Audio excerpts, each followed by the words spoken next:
Welcome to another daily cinephile vlog. Today we're gonna look at the newest Marvel Studios Blu-ray release. This is the 4K edition of Guardians of the Galaxy Volume 3. And if you saw this movie in theaters, let me know your thoughts. Personally, I did enjoy it quite a lot. I did not think it was as good as the first movie, but an improvement over the second one. Maybe a slight bit too long, but otherwise, very effective movie. I have yet to get Ant-Man Quantumania on 4K. Same with Black Panther Wakanda Forever. Just because while I like those, well, I liked Quantumania, I actually didn't like Wakanda Forever all that much. But both movies I didn't think were the best that I've seen from Marvel Studios, so I haven't been as quick to go buy them. Even looking at the store today to try to see if I could maybe purchase them, just to see if they were a better price now that it's been a few months that they've been out, but I couldn't even find anything for Quantumania, and the version that they had of Black Panther Wakanda Forever was still pretty expensive. As you can see, it's the typical Disney thing they've been doing with the blue disc for the Blu-ray, but they do some disc art for the 4K. Now, allegedly, this release, not here in the States, but in Australia, is going to be the last Blu-ray release they do for a Disney movie. I'd have to read the article again because I don't know if that meant 4Ks as well. I just assumed that it would be 4Ks and Blu-rays they would no longer be releasing. But yeah, it sounds like for Australia anyway, Disney is giving up on that market altogether with physical media. So what does that mean? Well, it means if you live in Australia, you're not going to be able to get Disney stuff. And it's mostly something that I've seen coming for a while. Like if you walk into any store now and you see how the Blu-ray section's been slowly dwindling over time, especially since the pandemic, it only happened rapidly after that. I have my own thoughts and theories about it. I don't know if it's entirely based on sales. Some of it I do believe was sort of forced upon us as far as streaming goes. Streaming which just can't be trusted all that much with not only the compression, but also the fact that you can't get all the titles you want to see, and some of the titles don't stick around. Some of them are removed entirely forever. Like there's no way to access the movie legally.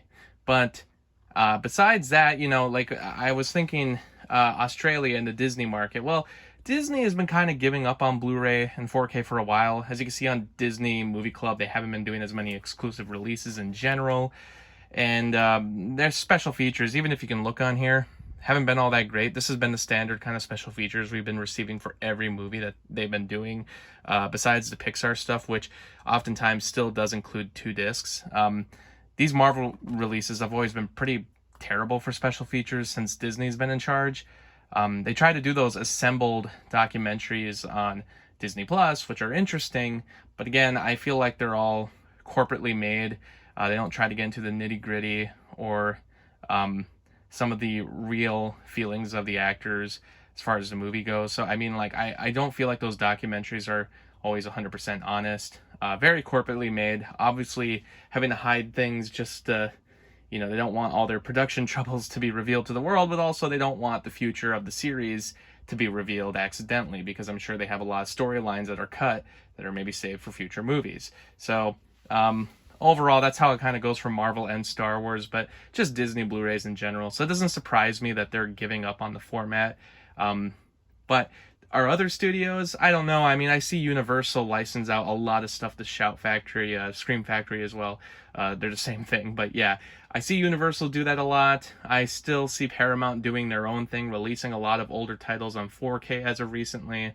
And it just seems like other studios are outsourcing everything to like Criterion or to Umbrella or Arrow. So I'm not too worried about the future of physical media in general, just because there still seems to be a niche audience for it, and that niche audience does have avenues to go for releases. But as far as the actual studios go, I think Disney is going to be the first to give up on it. But if you ask me, they've already been giving up on it for a long time now, and there's really been no incentive for anyone to get these releases. Like I said, I'm a fan, But if you just can see from the special features, there's nothing really to them. You know, it's just kind of a downward spiral of, well, oh, these aren't selling enough, so we can't put as much money into special features. But because there's not enough special features, people aren't buying them, and then sales go down.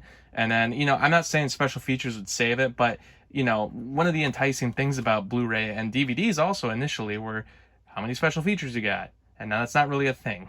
And, you know, there's a lot of contributing factors, but like I said, just seeing Disney movies on Blu-ray in the past decade, I've been collecting them for over a decade now.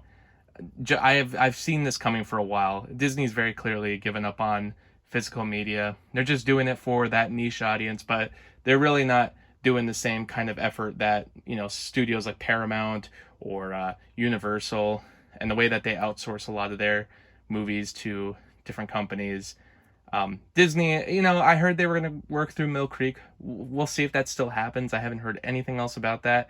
I'm hoping that happens just for some of the older Touchstone movies, maybe some of the older direct-to-TV movies that have not seen a release on Blu-ray or DVD even ever. Some of them don't even have a VHS release. We'll see, but kind of at this point, I doubt it. Disney's been pretty tough about this for a long time now. But otherwise, this is a great movie, and I want to continue adding to my MCU collection for as long as I can.